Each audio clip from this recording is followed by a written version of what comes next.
तो good morning class, ये class chapter 4 वैश्वीकरण और भारतीय अर्थव्यवस्था। ठीक है, क्लास 10th की बुक है।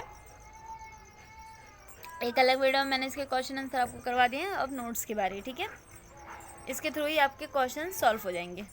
बहुत इजी तरीके से आज हम समझेंगे इसको। ठीक है, तो पहला पॉइंट है वैश्वीकरण क्या है। ठीक है, तो विभिन्न देशों के बीच परस्पर संबंध और तीव्र एकीकरण की प्रक्रिया को ही वैश्वीकरण के नाम से जाना जाता है। मतलब विभिन्न देश, अलग अलग देशों के बीच जो संबंध होते हैं उनकी एकीकरण की प्रक्रिया को वैश्वीकरण कहा जाता है।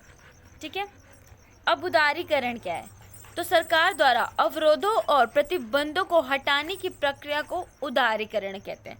बहुत इजी तरीके से लिखा गया है, समझ में आ रहा है। ठीक है, तो सरकार द्वारा अवरोधों और प्रतिबंध जो होते हैं उनको हटाने की प्रक्रिया को उदारीकरण कहते हैं। ठीक है, निजीकरण क्या है, सार्वजनिक क्षेत्रों की कंपनियों को चरणबद्ध तरीकों से निजी क्षेत्र में बेचना निजीकरण कहलाता है। ठीक है, तो सार्वजनिक मतलब गवर्नमेंट क्षेत्रों की कंपनियां जितनी भी हैं, सरकारी कंपनियां जितनी भी हैं, उनको चरणबद्ध तरीकों से निजी क्षेत्र में बेचना निजीकरण कहलाता है।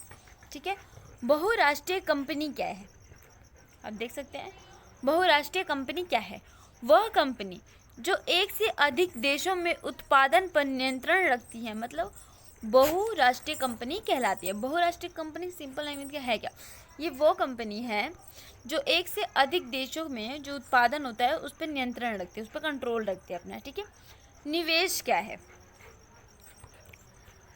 तो परिसंपत्तियों मतलब जितनी भी संपत्तियां हैं, परिसंपत्ति जैसे भूमि, भवन, मशीन और अन्य उपकरण, ठीक है, की खरीद में व्यय की गई मुद्रा को निवेश कहते हैं। ठीक है, निवेश किसे कहते हैं, तो जैसे निवेश परिसंपत्ति जैसे भूमि, भवन और मशीन पर जो पैसे लगाए गए हैं, जो मुद्रा खर्च की गई है, उसके निवेश को, उसकी व्यय को निवेश कहते हैं। ठीक है, एक सेकंड। अब है कि विदेशी निवेश किसे कहते हैं। विदेशी निवेश, पॉइंट देखो ध्यान से, तो बहुराष्ट्रीय कंपनियों द्वारा किए गए निवेश को विदेशी निवेश कहते हैं। बहुराष्ट्रीय कंपनी द्वारा जो निवेश किया जाता है उसको बहुराष्ट्रीय निवेश विदेशी निवेश कहते हैं। ठीक है, अब विश्व व्यापक संगठन क्या है, ये क्वेश्चन आप ध्यान से देखो क्योंकि क्वेश्चन 3-3 नंबर 2-2 नंबर में पूछे जाते हैं। ठीक है, विश्व व्यापक संगठन एक ऐसा संगठन है जिसका उद्देश्य अंतर्राष्ट्रीय व्यापार को उदार बनाना और मुक्त व्यापार की सुविधा देना है। ठीक है, सॉरी क्लास, मैं आपको सिंपल तरीके से समझा रही हूँ, एक सेकंड, आई एम सॉरी। तो विश्व व्यापार संगठन क्या है, एक ऐसा संगठन है जिसका उद्देश्य क्या है कि अंतर्राष्ट्रीय व्यापार को उदार बनाना और मुद्रा व्यापार की सुविधा देना है। ठीक है, विश्व व्यापक संगठन का काम। ठीक है, मुक्त व्यापार क्या है, तो जब दो देशों के बीच व्यापार बिना किसी प्रतिबंध के होता है तो उसे मुक्त व्यापार कहते हैं। ठीक है, दो देशों के बीच जो व्यापार होता है वो बिना किसी प्रतिबंध के होता है, उसे मुक्त व्यापार कहेंगे। सेज क्या है, ठीक है, तो किसी विशेष क्षेत्र में अतिरिक्त सुविधाएं प्रदान करना, विदेशी कंपनियों को निवेश के लिए आकर्षित करना सेज कहलाता है। ठीक है, आई होप आप लोगों को समझ में आ गए होंगे इंपॉर्टेंट पॉइंट्स हैं सारे। ठीक है, आप ध्यान से समझ लो, कोई दिक्कत हो तो मुझसे कमेंट में पूछ सकते हो। अब ये क्वेश्चन है जो 5 नंबर में पूछा जाता है। ठीक है, वैश्वीकरण का अर्थ क्या है, विभिन्न देशों के बीच सब परस्पर संबंध क्या है और तीव्र एकीकरण की प्रक्रिया क्या है। ये तीनों जैसे क्वेश्चंस बनाया गया है, एक सेकंड मैं आपको दिखा रही हूँ।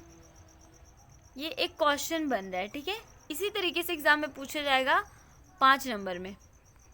ठीक है, तो और आपको लिखना क्या है, आपको ये जो 4 पॉइंट है, ये और ये, आपको यही सिर्फ 4 पॉइंट लिख के आ जाना, आपके 5 नंबर कहीं नहीं है। ठीक है, देखते हैं कौन कौन से पॉइंट है।